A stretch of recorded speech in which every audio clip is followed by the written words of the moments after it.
On entend de nombreux chiffres sur les personnes radicalisées en France. Quelle est la situation aujourd'hui et sait-on le nombre de signalements effectués sur la plateforme téléphonique mise en place par le gouvernement? Alors la plateforme est vraisemblablement l'outil le plus efficace. On est proche de 10 000 appels, de 10 000 signalements, enfin beaucoup plus d'appels, mais 10 000 signalements sérieux. Donc ce qu'il faut bien comprendre, c'est qu'on n'est pas sur une ligne de délation, mais sur une ligne de protection des gens signalés, qui a atteint un degré de crédibilité extrêmement important, puisque pratiquement 40% des signalements sont faits par les familles. Et vous imaginez le choc psychologique pour une mère ou un père de signaler son enfant qui est en voie de radicalisation. Donc c'est un chiffre extrêmement important qui est exponentiel. La convention de partenariat signée entre l'État et l'AMF consacre un chapitre important à la formation des élus Oui, et évidemment à la formation de leur service. bien sûr. En quoi cette formation est-elle importante et quel doit être, selon vous, le rôle des maires en matière de prévention de la radicalisation? Alors, les maires sont les premiers acteurs de terrain, c'est pas ici, évidemment, qu'il faut le rappeler. Et donc, on est face à un phénomène qui est un peu nouveau, on l'a rappelé un peu ce matin, c'est ce qui se passe en matière de délinquance aussi, mais là, en matière de radicalisation, il faut former les formateurs. Parce que nous ne sommes pas habitués à côtoyer l'islam.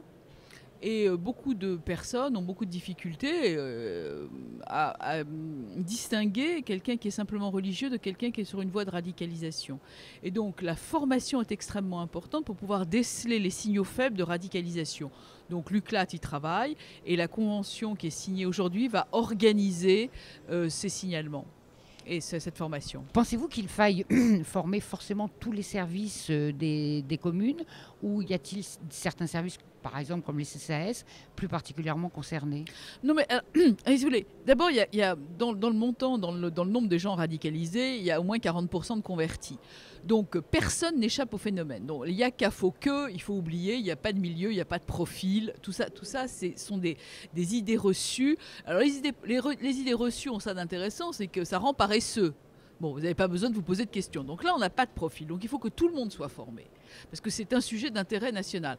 Si vous ne gérez pas quelqu'un qui abuse de l'alcool, etc., c'est pas grave. Mais si vous ratez quelqu'un qui est en voie de radicalisation, vous avez une bombe humaine dans vos rues.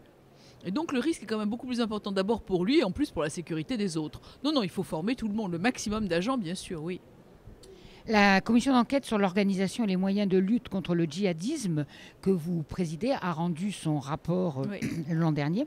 Quelles en étaient les principales préconisations? Alors, au cœur des préconisations, il y avait justement la formation.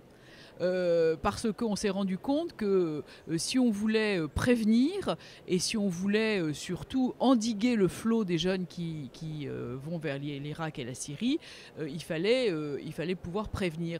Et la prévention passe par le signalement et le signalement par la formation. Ça, c'est important. Après, il y a toute la phase de prévention qui n'est pas encore complètement en phase. Et puis, la répression n'est pas le seul élément. On a voté 14 ou 15 lois antiterroristes en 15 ans et ça n'a pas empêché les gens de se radicaliser. Le problème est beaucoup plus complexe et il faut mettre en place, on apprend en marchant. Dans ces préconisations, il y avait aussi une meilleure connaissance de l'islam. Alors on n'a pas pu aller au bout de notre démarche dans le cadre de cette commission d'enquête. C'est pourquoi j'ai un rapport qui va être rendu dans quelques semaines sur l'organisation, le fonctionnement et le financement de l'islam en France. Parce que là aussi, le politiquement correct empêche souvent de faire un lien entre l'islam et la radicalisation. Même si j'ai signalé 40% de convertis, il y a quand même un lien évident entre l'islam et la radicalisation.